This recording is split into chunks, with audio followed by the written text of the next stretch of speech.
All right, and today we've got a special panel on the podcast. I've got Xavier with us, a special guest who has a uh, has too many websites that he vlogs on, and once again, our good friend, the tall lady, Katrina. Welcome to both of you. It's good to see you. And today we're gonna tackle the subject of the incel, the involuntarily celibate who is radicalized and bitter and basically the bane of society right now. I ran across a panel discussion that was sort of a debate. The debate subject was, should incels be considered a marginalized group? And there was one person that was making the case that in all reality, they fit the criteria that describes marginalized group. And that was one person on the panel of six, and nobody else was really focusing on that. I'm not here today, at least from my side, to focus on whether or not they ought to be considered a marginalized class. But I am here to say that if there is no social and cultural change in the way these people are perceived, I can say with a lot of confidence that that situation will continue to get worse. It will not get better, and it will continue to increase its impact on the lives of everyone, both in terms of their threat to the rest of us, in terms of violence and annoyance and basically taking all the air out of the room, but also in opportunity cost, and productivity cost and cost in social progress. That there's sort of an end point to the fact that we're failing, in all of those areas, at least in the West, pretty consistently. That we don't make social progress. We continue to cost ourselves opportunity, and we continue to like lose our ability to protect ourselves from, I guess I would just call it the violence and the overall threat of the very deeply mentally and emotionally disturbed. Because without addressing those concerns, the more lonely people there are, the larger that group will grow. So I don't know. I guess that's what I'm going to start with. So what's you guys' take on it? XMan, if you want to go first. Sure. So what stance am I supposed to be taking on it? So what is the question? Okay. I'm sorry. The question is, are we already seeing them the way we should be seeing them and treating them, or does there need to be a change? Well, I mean, I think it's a double standard, but I think that's the flip side of it. I think the original double standard is that women who have too much sex versus men who have too much sex, women would more likely be called a whore for having too much sex, men having too much sex to be called a player. So I'm assuming this is just the opposite way. Men who don't have sex be, are gonna get called an incel, pretty much. And they're gonna get shamed and get called incels. I I think there needs to be a change in how we approach it. I mean, I don't think the scenario of like the FBI literally putting them on a watch list, um, or people advocating that we should what are they advocating for, that they should be mocked and shamed. I don't agree with that part. I think that's the issue. And, I don't even think it's just that. I don't even think it's just the fact of the way incels are treated. I think it's the fact that people utilize incels to attack men. I think that's the main issue for me. Yeah. All right, tall lady, what do you think? Well, I mean, as XMan was saying, one of our big issues is the fact it's a double standard. the word incel came from involuntary celibate, and people seem to forget that fact, that the terminology for it, the official longer word is involuntary celibate.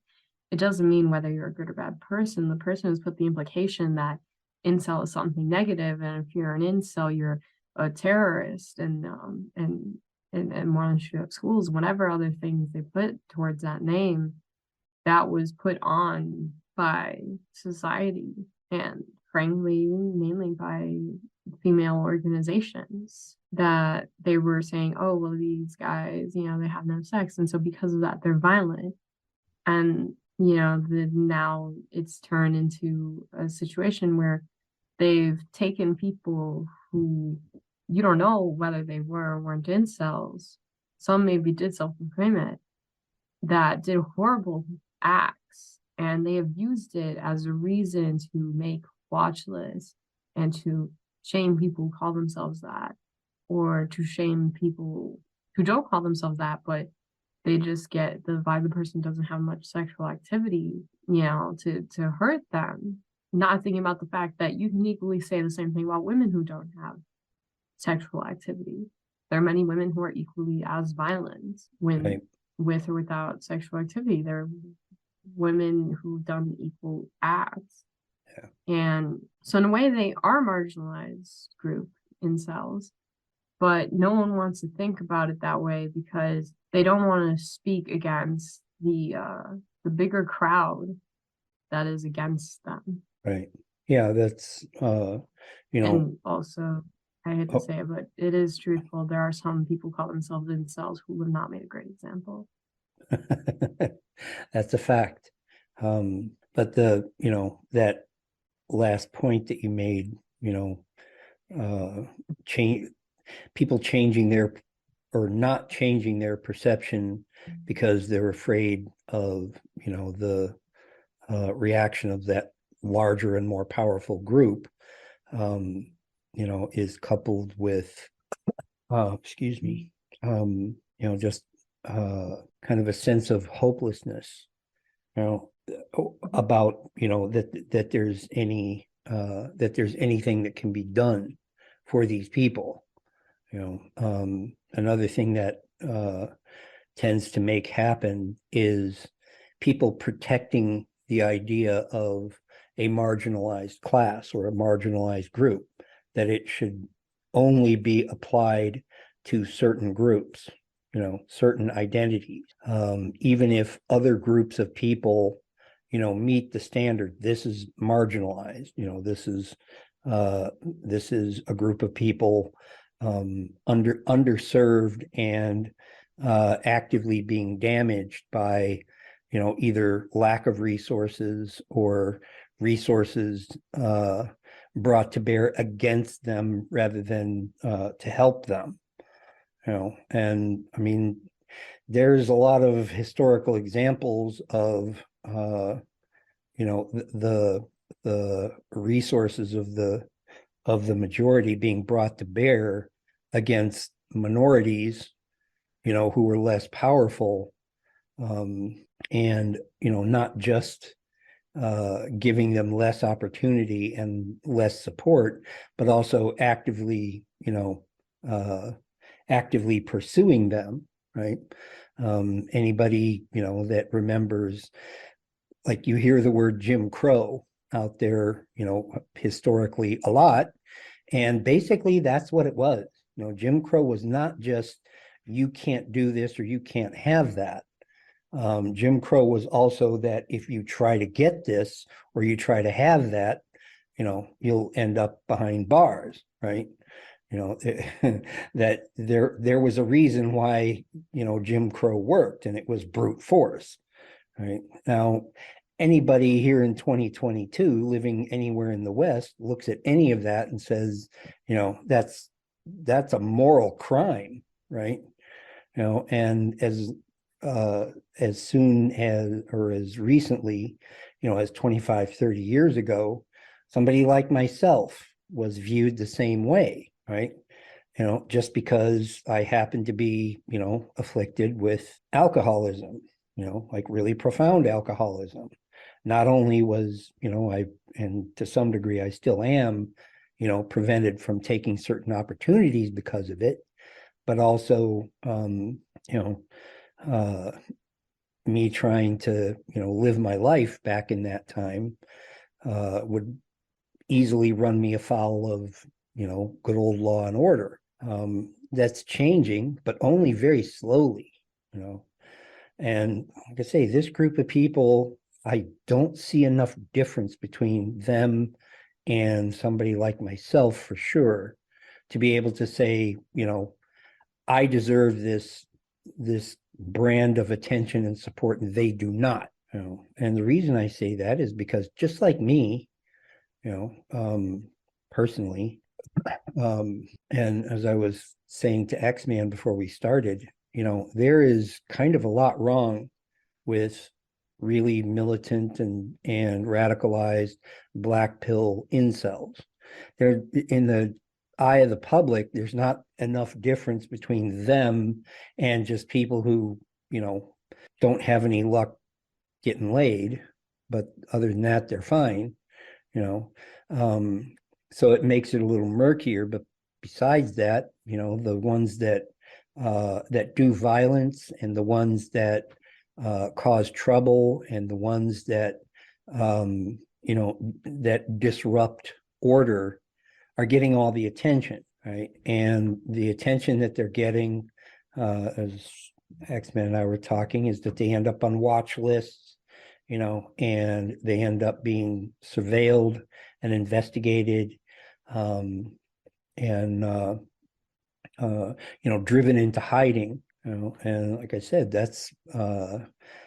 that's why when they do things like try to go get mental health support, they're going to be sat down in a closed room almost every time across from somebody, that has been the focus of their obsession and their bitterness and their resentment and their fear for all the years that led up to them being in that room, which basically is, just a fairly well put together and well adjusted, generally Caucasian type lady, and just like the rhetoric around getting real mental health support for indigenous people or people of color, or just like working in impoverished class people, is kind of the same problem. The solution is to sit them down in a room with someone, that is probably uncomfortable being there, has no idea what this person has been through, like none.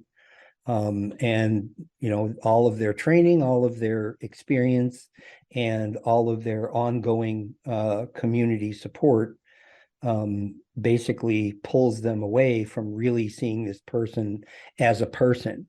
And if you don't believe that it isn't just happening with incels, just talk to an indigenous person of my age that happened to try to get mental health support, say 30, 35 years ago, what it was like. And they will tell you exactly the same thing. They brought me in, they sat me down with somebody who had no idea, what my life has been like, and have no idea what, what actual struggles led me to, need mental health support. And they look and sound and smell and appear to be exactly the same kind of person who put me in that mess to begin with, like I said, namely, just a European white person. It makes it that much more difficult just to get started, and like I said, that's either going to be part of the conversation, and it's going to be part of how to make it like both of you were saying, it's not, you can't resolve involuntary celibacy. It has always been there, specifically, or like especially for men, but really for everybody. There has always been a certain percentage of people that don't get to have a lot of sex, right? And as I think we can all agree, getting them more of it, if anything, will make it worse. And it certainly won't address, the real nature of the problem. That's an unfortunate reality, but it's a very hard one. It's not something that that can be resolved with giving involuntarily celibates access to more sex, any more than giving an alcoholic or an addict more drugs or alcohol. It will, give them what they want, but it certainly will make things worse for them and everybody else pretty quickly. So anyway, like I say, that's the way I see it. What do you guys think? I mean, you bring in mental health, and I think when it comes to the incels, that obviously we're saying that people are pointing out that need help. It's a hard conversation to have because, as you point out, the problem is usually a European white person, a person who has not gone through a lot in life sometimes, who is sitting there talking to them. That's the solution that they give for incels, for minorities, for low income people. But it's a struggle of finding what mental health method works for them. Because everyone knows that generally the reason why men and minorities don't go to get mental health is the stigma about mental health. But the Right. question is, how do you fix that stigma in their culture? Right. How do you find a method of mental health that's acceptable? Yep. That you can mold? And no one really asked that question. Right. Yeah. How do you mold mental health to that group? Well, I believe there are ways. One thing that, like, XMan, you might have something to weigh in on here is, in your community, mental health support, getting therapy, or going to see a psychiatrist or however you want to say it, it's viewed by the community a certain way, right? It's viewed in my community a certain way, and it's certainly viewed in the incel community a certain way. And, you kind of hit the nail on the head there, that fact is, they do see it that way, right? They do see it as stigmatizing. And, even especially within the incel community, if any one of them breaks down and admits that they're going to go try therapy, I mean, they get completely dogpiled, and exiled from whatever community they think they're in. Now out in the wider world, things are not quite that bad, right? But the simple fact remains that, it's stigmatized, and that stigma didn't arise in a vacuum. It didn't come out of nowhere. It came from somewhere, and it's one of those things where it's everybody's failing, so it's nobody's fault, right? But there's an old saying, for me, whatever is wrong might not be my fault, but if I intend for it to get any better, then I better make it my responsibility, because if I don't, then I can assume it'll either stay just as bad or get worse. Like I said, that's something, that we can just spread out into men's issues in general, right? Is that the vast majority of the involuntarily celibate, for example, or the underemployed, or the homeless, or the long-term intractable addicted, the violent, et cetera, the whole laundry list, they want to hang all of that around our neck, right? And, without even any regard for the fact that just because someone is a woman, it never makes them immune from any of that stuff, and in addition, it also means that while, the majority don't fall into those kind of problems, I mean, let's face it, that women, who are struggling and have a hard time, and certainly ones that, can't find a partner, they're miserable, and they're very happy to share their misery with everyone, everyone that will stop and listen, or everyone that they can have an effect on. In our last meeting, we were talking about something that you had brought up, tall lady, which was this group of young women, who appear to be colluding, and cooperating to, pursue and victimize men as a university setting, in the university, to have them be falsely accused, of whatever. Right. And, whenever I hear something like that, this is not just some, single random Looney Tune. This is an organized group. Right. And whenever I see that, I always ask myself, how did they get there? How did they get to that point where they thought this was a good idea? Right. And, how have they not been, exposed and shut down yet? And there's a very good reason for it. It's one of those things. They are doing it together because they can, right? And because, for whatever reason, they feel like, the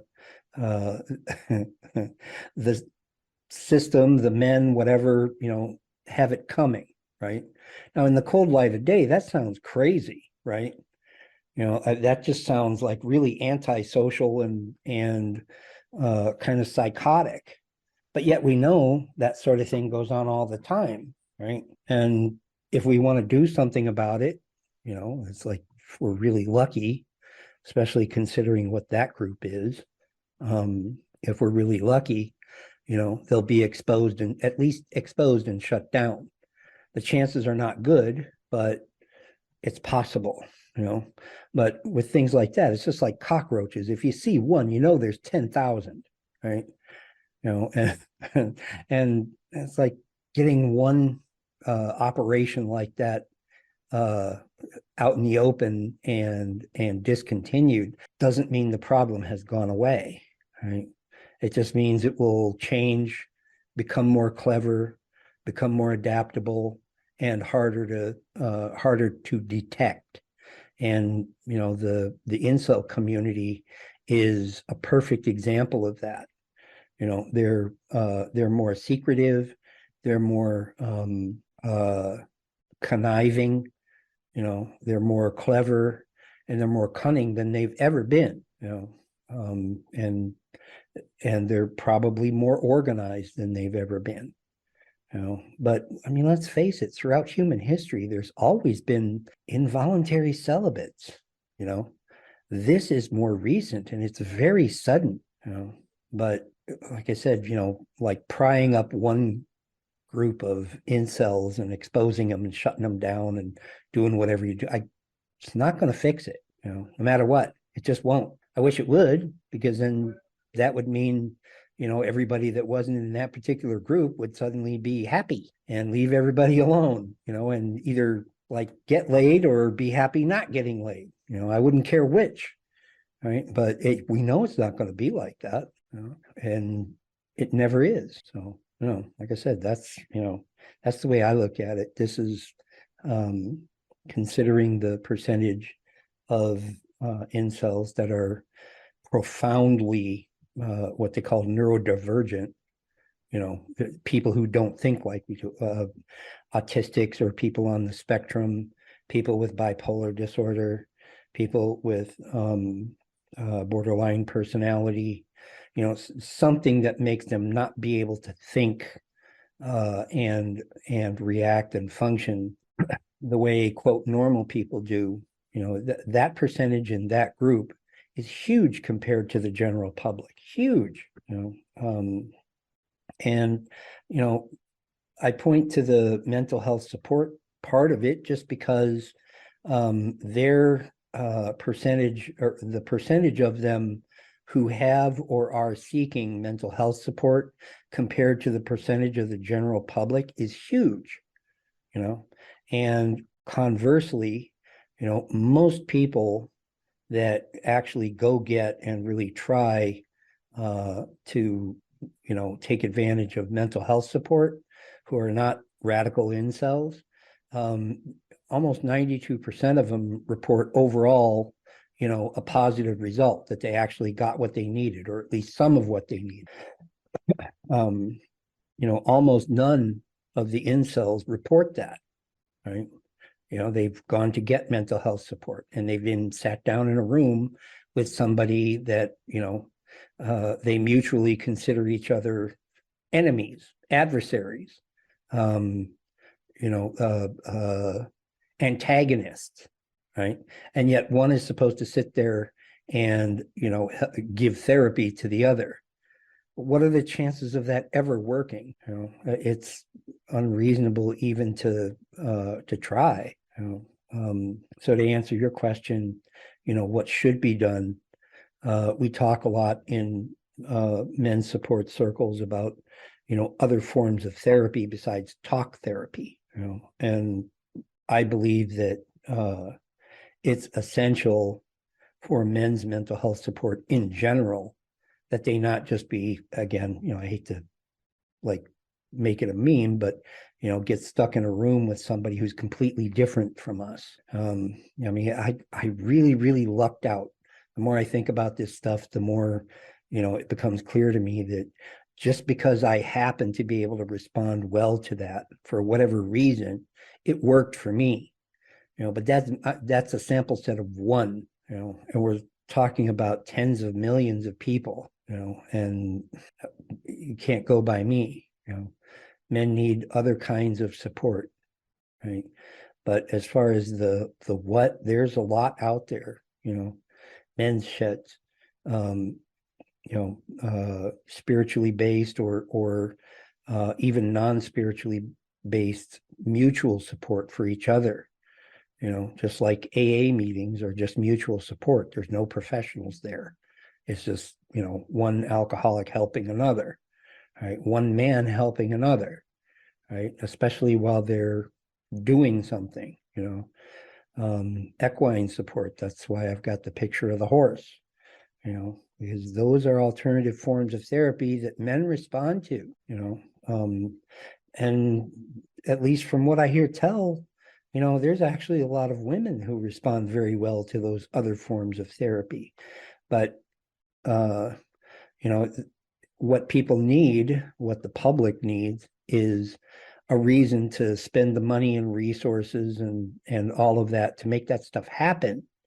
You know, because none of it is cheap and none of it is low maintenance, right? It all comes with a cost. And the only way to get people behind it is to point to the consequences of not doing it. So I don't know. That's me. I personally don't know what the solution is because honestly, well, I only have two solutions, and I don't even know if they how successful they would be. The first solution is simply, I think those men should have friends. Should friends? I think friendship is just as important as relationships.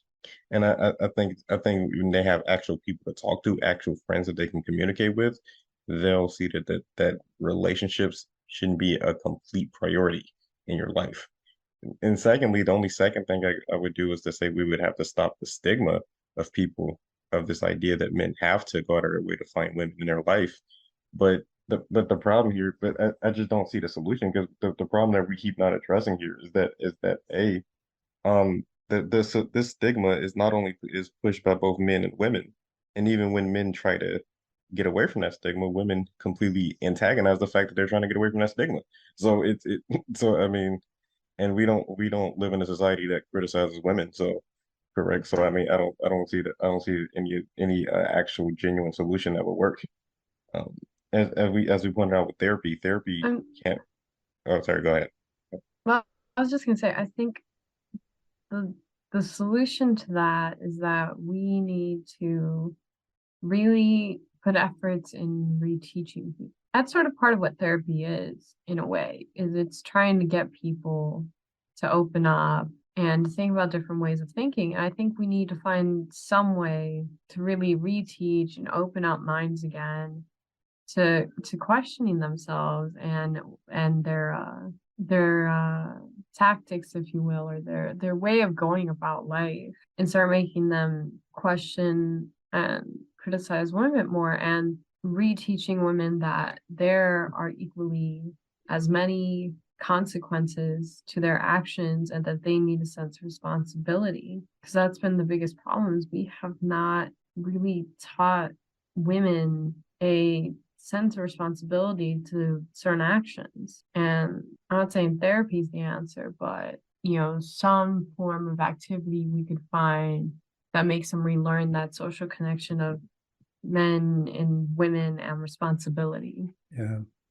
Maybe we started that. XMan, you were saying we live in a culture that doesn't criticize women. I'm going to push back on that a little bit, because especially for subjects like this, and tall lady, I think you're probably going to agree with me on this. Women criticize and marginalize and dismiss each other like crazy. I mean, it's sort of an underground river of criticism and whisper networks, and you can't sit with us type stuff, that the women folk kind of do to each other. But what what doesn't happen is that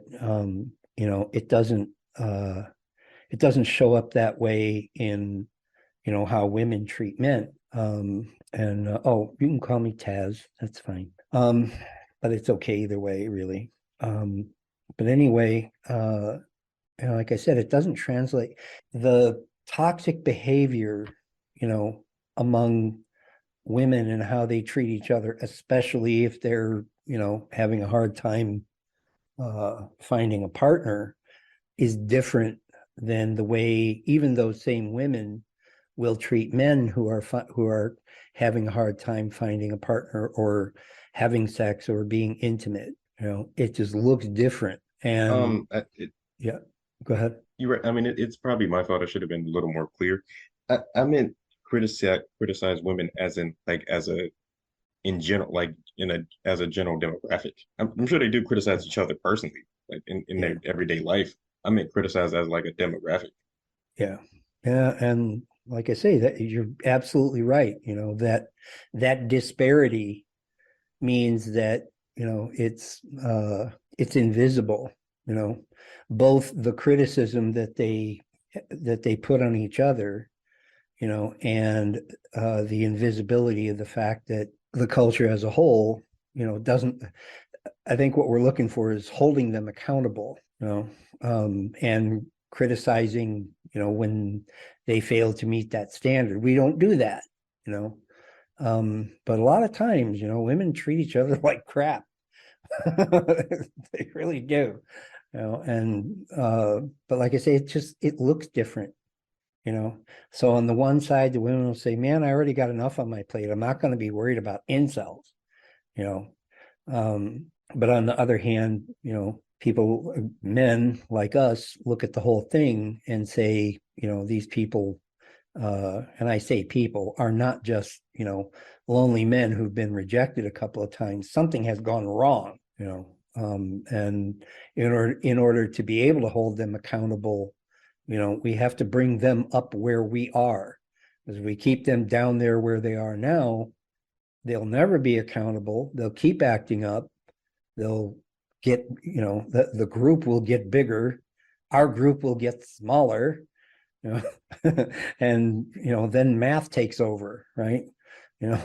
But at the same time, the fact that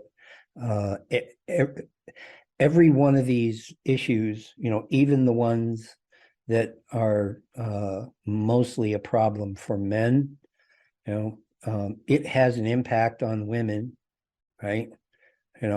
Regardless of, even if they don't have any man in their own life, it creates a culture of fear. It creates a culture of the need to be anxious and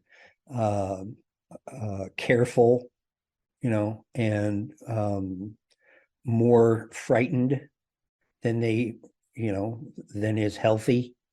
But as long as this issue is unaddressed and not corrected, it's going to keep being that way. And then guys like you and I are, just kind of like standing around minding our own. And the next thing we're being accused of staring too long or something like that, And it's like, if this kind of thing, was seen as a real problem, that if it doesn't have an overall solution, it can certainly be made a lot better. If it were seen that way, men like you and I, we would never even have these kind of conversations because those problems would never come up, right? It was like it wouldn't be happening, so we'd have nothing to complain about, right? But like I said, it's, saying that, and this is kind of a common refrain, that, people like incels, right, should just go get therapy. And I mean, they're not wrong, but therapy, the way it's set up right now, but like I said, the function of it puts them in close proximity and kind of at the mercy of someone that they believe is the root of their problem, and it's like there's other things that can be done. There's other kinds of therapy and mutual support and social support that could be given to them that have nothing to do with that, and that they would very likely respond a lot better to, than that. The problem that it makes them so frightening would resolve itself, right? And that means it would resolve itself even if they never got laid, even if they never got sex. But the other byproduct is, with that issue resolved, their chances of, having a healthy, intimate relationship would skyrocket. It would go up exponentially, right? In my own life, you guys know, I am voluntarily and resolutely celibate. That does not mean that because I am the way I am, that, it doesn't mean that opportunities for, intimacy don't come up. I just don't take them, and it's like, I mean, I do it as a means to an end, and if things like this got the right kind of attention and really started being addressed, I'll say the same thing now that I always say. I'd be right on board, come at me, I'm ready to go, but until then, I have to say no, and it's unfortunate. It's unfortunate for me, and it's certainly unfortunate for them, but it's the way it is, better that than, me not being able to speak my mind and back it up, especially with someone. And I sometimes I will talk with incels, I have to be able, there has to be weight behind my words when I try to be of any use to them. If I can't tell them right now, I choose to be celibate, then why should he listen to me? Why should she listen to me?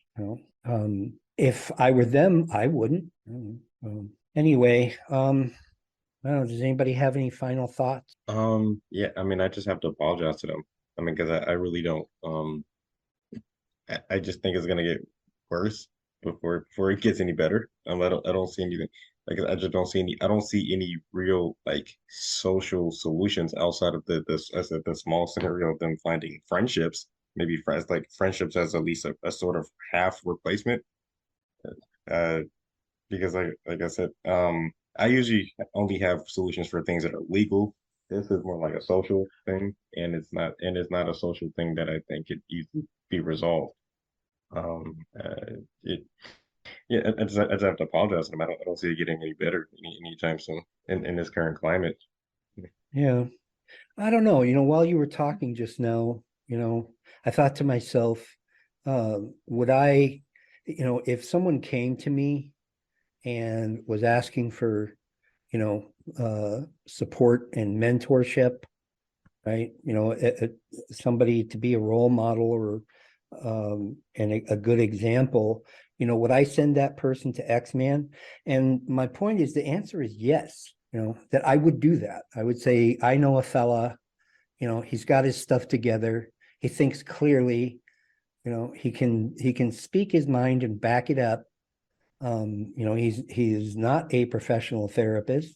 He's not an overeducated, well-to-do white woman. you know, he's this guy, and like I would say, yeah, go, talk to him, reach out to him, just for that very reason, you know, especially if he or she was of color or currently homeless or whatever, like really down and struggling. I would send them to you, or I would take them on myself, for the same reason, right? It's because we've had our own kinds of struggles in life. I mean, yeah, I'm kind of like the real extreme example and everything, and that's fine. But for somebody that is only struggling a little bit, and is kind of clear-headed about it, but doesn't know what to do, I would have them talk to you just for that very reason, because you're like them and they're like you.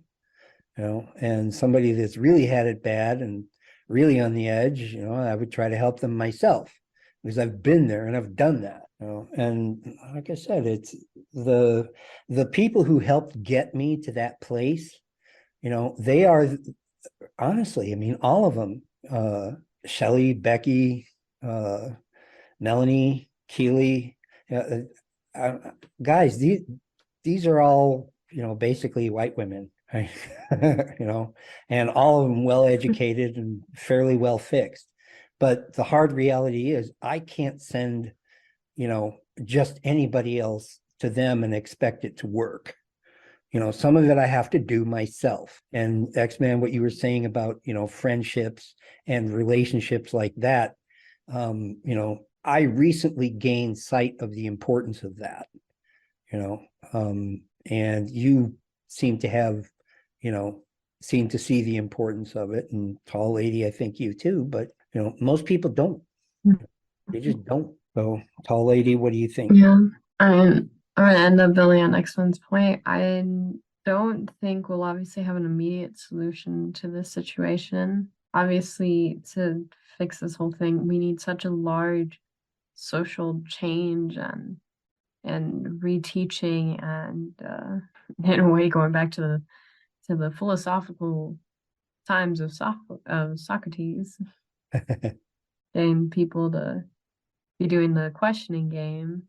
Mhm. But those relationships really are important because mankind was not made to be lonely. Mankind was made to be a group connected, much like animals and everyone else. They're more powerful and they heal together through connection and communication. Yep. Is very hard and almost impossible for them to heal alone. Talking about incels, I remember seeing this post and it was very heartwarming. It was these college students in the UK who were technically incels and they all got together for a brunch and Oh, created like their own group. And now they go out and they plan like theme nights together. They'll go video games together, basketball games or whatever it is.